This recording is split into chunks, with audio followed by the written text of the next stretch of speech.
Businesses weren't expecting a lot out of this budget. We had hoped some years ago the corporation tax rate would come down further from its current rate of 19%, and 17% was what was on offer a few years ago.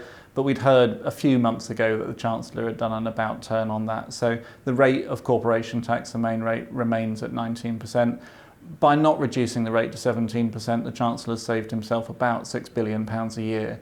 That's given him the firepower to do other things in the budget.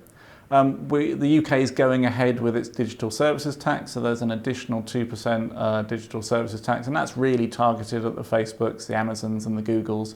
There's additional tax for them to pay to make sure that the fair amount of tax is being paid.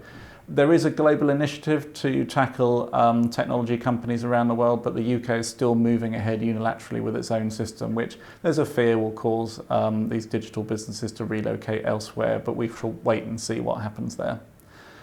Structures and Buildings Allowance, a new capital allowance that came in October 2018. This applies to newly constructed buildings or refurbishments to old buildings where other capital allowances are not available.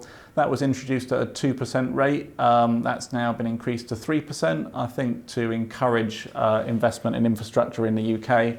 That will apply from April 2020. And then the other big measure for companies in the UK is a further push on research and development. So for the larger companies who currently get their above the line credit at a 12% rate, that's increasing to 13%. Now this is really important. The UK competes with a number of other jurisdictions around the world to have a competitive and attractive R&D system. So the more we can make it attractive, the greater the chance that we can retain some of that innovation in the UK, which helps to drive productivity.